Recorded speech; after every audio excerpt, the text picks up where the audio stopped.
Iran ने US को गहरे घाव दिए हैं और एक नहीं, एक के बाद 18 घाव दिए हैं।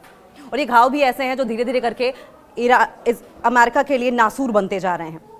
अमेरिका अपने एयर स्ट्राइक्स के लिए, एयर सुप्रीमेसी के लिए जाना जाता है, अपनी एयर स्ट्राइक्स पर, अपनी एयर सुप्रीमेसी पर मजबूत पकड़ के लिए जाना जाता है, जिसे ईरान ने कमजोर कर दिया है। दशकों तक एयर सुप्रीमेसी अमेरिका की बनी रही, क्योंकि अब तक आज के अटैक को मिलाकर कुल 18 फाइटर जेट मार गिराए हैं ईरान ने, जिसमें आज तड़के सुबह F-18 5th generation fighter plane को मार गिराया ईरान ने, और कुल मिलाकर 18 फाइटर जेट्स मार गिराए गए, जिसमें 10 रीपर ड्रोन भी तबाह हुए हैं। और यह दावा है ब्लूमबर्ग की रिपोर्ट का। ब्लूमबर्ग की रिपोर्ट के मुताबिक मिडिल ईस्ट में ईरान के डिफेंस सिस्टम ने अमेरिकी एयरफोर्स को बड़ा चैलेंज देते हुए मार्च 2026 तक लगभग 18 विमानों को, 18 फाइटर जेट्स को नुकसान पहुंचाया है, जिसमें 10 MQ-9 रीपर ड्रोन्स हैं। और कहा जा रहा है कि महत्वपूर्ण रिफ्यूलिंग विमान भी शामिल हैं, जिससे यह संकेत मिलता है कि ईरान ने अमेरिका की निगरानी, अमेरिका की अलर्टनेस, हवाई ताकत और को प्रभावी ढंग से कमजोर किया है। यानी कि कहने सुनने की बात नहीं है, ये जबरदस्ती काउंट कराने की भी बात नहीं है। इसका असर ग्राउंड पर दिखाई दे रहा है, लोग इसके बारे में बात कर रहे हैं, और इस कदर बात कर रहे हैं कि ब्लूमबर्ग ने बाकायदा एक रिपोर्ट छापी है। रिपोर्ट में सिलसिलेवार तरीके से जिन फाइटर जेट्स को, जो कि अमेरिका की ताकत थे ये फाइटर जेट्स, उन्हें मार गिराया गया, सिलसिलेवार तरीके से ब्लूमबर्ग की रिपोर्ट में दावा किया गया है। और इस टॉपिक पर और ज्यादा जानकारी के लिए हम पॉइंट्स में आपको बताएंगे कि कब कौन सा फाइटर जेट गिरा, वजह क्या रही, और इस रिपोर्ट में सबसे दुखद पहलू क्या है। सबसे दुखद पहलू तो यह है कि अमेरिका अपनी ताकत का, अपनी टेक्नोलॉजी का दम भरने वाला सुपर पावर अपनी ही गलतियों की वजह से काफी नुकसान करा बैठा है, और इसी बात का फायदा ईरान ने उठाया भी। ईरान की स्ट्रेटेजी इतनी जबरदस्त रही कि ईरान ने एक एक करके अमेरिका के 18 ब्रह्मास्त्र को नेस्तनाबूद कर दिया। कुछ अमेरिका की गलतियां, कुछ ईरान की तकनीकी, कुछ ईरान का अटैक, कुछ ईरान की स्ट्रेटेजी। एक ऑपरेशन के दौरान KC-135 रिफ्यूलिंग टैंकर के दुर्घटनाग्रस्त होने की वजह से चालक दल के साथ साथ 6 सदस्यों की मौत हो गई।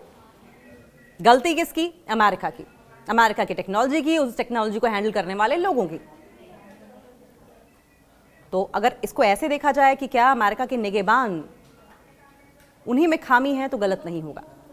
मिडिल ईस्ट में चल रहा संघर्ष, मिडिल ईस्ट में जिस तरीके से टेंशन है, अब एक भीषण हवाई युद्ध में तब्दील हो गया है। अमेरिकी रक्षा अधिकारियों का यह कहना है, अमेरिकी डिफेंस ऑफिसर्स का यह कहना है, और ये जो रिपोर्ट बता रही है वो बेसिकली ऐसा नहीं कि यहां वहां से सुनी सुनाई बातें हो, ये अमेरिकी रक्षा अधिकारियों ने ही कहा है।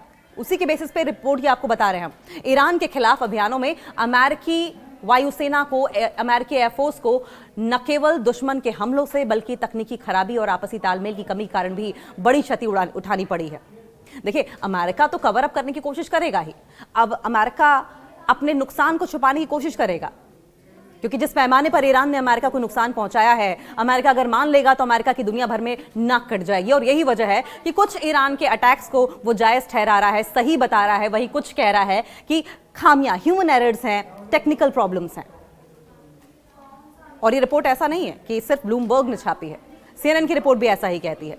न जाने कितनी ही दुनिया भर में रिपोर्ट्स ऐसी छपी हैं जो इस बात का दावा कर रही हैं कि अमेरिका के एक के बाद एक 18 फाइटर जेट्स को ईरान ने मार गिराया, और इसका अंदाजा भी नहीं था अमेरिका को। युद्ध की शुरुआत से अब तक अमेरिका के कम से कम 18 सैन्य विमान नष्ट हो चुके हैं, जिसमें अत्यधिक महंगे, बहुत ज्यादा एक्सपेंसिव ड्रोन्स भी शामिल हैं, रिफ्यूलिंग टैंकर्स भी शामिल हैं। और आज तो तड़के सुबह ही F-18 अमेरिकन फाइटर जेट को ईरान ने मार गिराया। यानी कि हर दिन के लिहाज से अगर देखा जाए, ऑन एन एवरेज, तो हर रोज एक फाइटर जेट को ईरान ध्वस्त कर दे रहा है। युद्ध की शुरुआत से अब तक 10 MQ-9 रीपर ड्रोन्स नष्ट किए जा चुके हैं, और इनमें से 9 ड्रोन्स को ईरानी एयर डिफेंस सिस्टम ने उड़ान के दौरान ही, यानी कि हवा में ही इंटरसेप्ट किया, निगेट कर दिया, ब्लास्ट कर दिया। एक ड्रोन जॉर्डन के एयरफील्ड पर ईरानी बैलिस्टिक मिसाइल हमले की चपेट में आ गया, जबकि 2 दूसरे जो बता रहे हैं वो टेक्निकल प्रॉब्लम्स की वजह से हादसे का शिकार हुए। ऐसा कौन कह रहा है? ऐसा अमेरिका कह रहा है। अमेरिका कह रहा है नहीं, हमारे ड्रोन्स कोई नहीं मार सकता। ईरान की बिसात ही क्या कि ईरान इन ड्रोन्स को मार गिराए। अमेरिका इस तरीके से कवर अप करने की कोशिश कर रहा है, लेकिन सच्चाई सभी जानते हैं। दुनिया भर की रिपोर्ट्स में इस बात का दावा है कि ईरान की ओर से बैलिस्टिक मिसाइल्स मारकर इन सभी को ध्वस्त किया गया है। वहीं डिफेंस एक्सपर्ट्स का क्या कहना है? और सबसे बड़ी बात तो यह है कि अमेरिका चाहे जो कहे, लेकिन American defence experts, American defence officers की ओर से भी इस बात को पुख्ता कर दिया गया है कि ये ईरान के अटैक में ही मारे गए हैं। डिफेंस एक्सपर्ट्स का यह कहना है कि इन ड्रोन्स को जानबूझकर उच्च जोखिम वाले क्षेत्रों में भेजा जाता है, क्योंकि ये मानव रहित होते हैं, अनमैन्ड एरियल व्हीकल्स होते हैं और नष्ट होने पर कम नुकसानदेह वाली कैटेगरी में भी आते हैं। और रिपोर्ट में सबसे दुखद पहलू, जिसका हम पहले भी जिक्र कर चुके हैं, वो ये है कि टेक्निकल प्रॉब्लम्स हुई, ह्यूमन एरर्स हुई, उसकी वजह से ज्यादा नुकसान हुआ। और आपने शुरुआत में ही हमने इस बात का जिक्र किया कि KC-135 रिफ्यूलिंग टैंकर किस तरीके से दुर्घटनाग्रस्त हो गया था, हादसे का शिकार हो गया था, जिसमें 6 सदस्यों की मौत हो गई थी। वहीं कुवैत में भी अपनी ही सेना की गलत पहचान के कारण 3 अमेरिकी F-15 लड़ाकू विमान मार गिराए गए। यह घटना हाई प्रेशर वाले युद्धक वातावरण में तालमेल की कमी को दर्शाती है, यानी कि खामियां अमेरिकी एयरफोर्स में, अमेरिकी लड़ाकों में हैं। वहीं सऊदी अरब में एक बेस है जहां पर ईरानी मिसाइल हमले में 5 दूसरे KC-135 विमान क्षतिग्रस्त हो गए, यानी कुल मिलाकर 10। ब्लूमबर्ग की मार्च रिपोर्ट की, अगर 2026 तक की रिपोर्ट की बात करें तो हालिया खबरों के मुताबिक ईरान के साथ चल रहे टेंशन के दौरान अमेरिका ने अब तक कम से कम 18 सैन्य विमान खो दिए हैं, जिनमें से कई विमान दुश्मन की गोलाबारी यानी कि एनिमी फायर के कारण नष्ट हुए हैं। और दुश्मन कौन? अमेरिका का ईरान। तो फिर कैसे अमेरिका इस बात को कह रहा है कि ह्यूमन एरर्स, टेक्निकल प्रॉब्लम्स की वजह से ये नष्ट हुए हैं, जबकि सारी दुनिया ये कह रही है कि ईरान ने इन फाइटर जेट्स को मार गिराया है, ये हादसे का शिकार नहीं हुए हैं। ईरान ने कई अमेरिकी फाइटर जेट्स को मार गिराने का दावा किया, जबकि अमेरिकी रक्षा विभाग जो है यानी कि पेंटागन ने इनमें से अधिकांश को, ज्यादातर को कहा कि ये तो एक्सीडेंट की वजह से मारे गए हैं, ये तो फ्रेंडली फायर की वजह से मारे गए हैं। फ्रेंडली फायर क्या होता है? जब जंग छिड़ी हो तो फ्रेंडली फायर जैसी कोई चीज एग्जिस्ट नहीं करती। फायर फायर होता है, बम्बार्डिंग होती है, मिसाइल्स जब गिराई जाती हैं तो मौतें होती हैं, नुकसान होता है। फ्रेंडली फायर जंग में नहीं होता। और फ्रेंडली फायर शब्द को कॉइन करके या प्रोपोगेट करके अमेरिका अपनी खामियों को, अपनी कमजोरियों को छुपाने की कोशिश कर रहा है। और अगर जो फाइटर जेट्स खत्म कर दिए गए हैं, नष्ट कर दिए गए हैं, उनकी सूची की बात करें, यह रिपोर्ट ब्लूमबर्ग की है, जिसके आधार पर 10 MQ-9 रीपर ड्रोन्स मार गिराए गए हैं।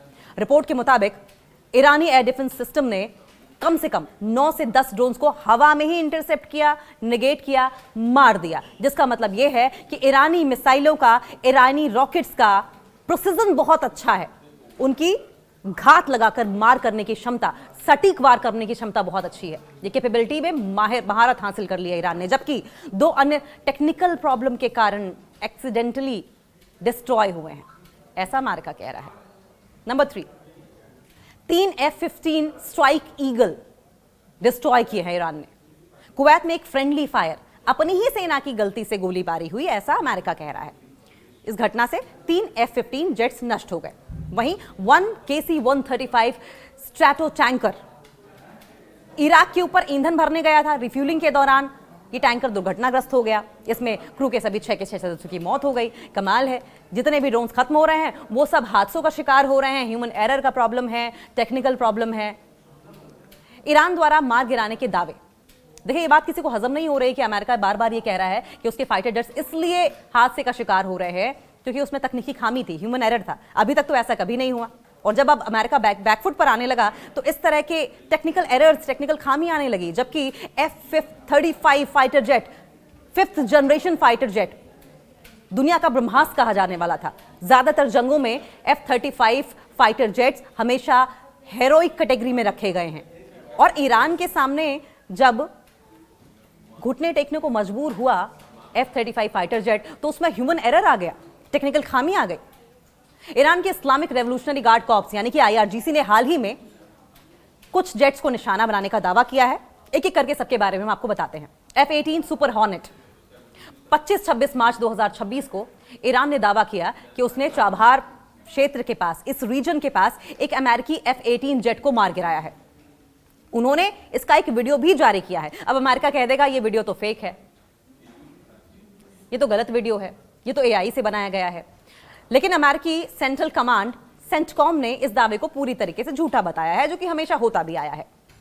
F-35 लाइटनिंग 2, ईरान ने दावा किया है कि उसने इस एडवांस टेक्नोलॉजी से लैस, इस मॉडर्न स्टेल्थ फाइटर को भी मार गिराया है।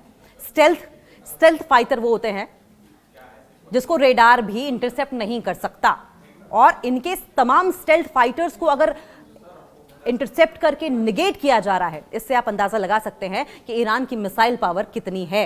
ईरान ने किस हद तक डीप में जाकर अपनी डिफेंस पावर को इंप्रूव किया है, प्रोग्रेस की है। अमेरिका ने भी इस बात की कॉन्फर्मेशन दी है कि जेट को ईरानी गोलीबारी से काफी नुकसान पहुंचा है, कम से कम माना तो सही, जिसकी वजह से उसे इमरजेंसी लैंडिंग करनी पड़ी। F-15 जेट्स, ईरान ने पिछले हफ्ते भी 2 बार F-15 जेट्स गिराने का दावा किया था, जिसे अमेरिका ने शुरुआत में खारिज कर दिया, चलो बाद में माना सही। हवाई हमले में कितना माहिर है अमेरिका।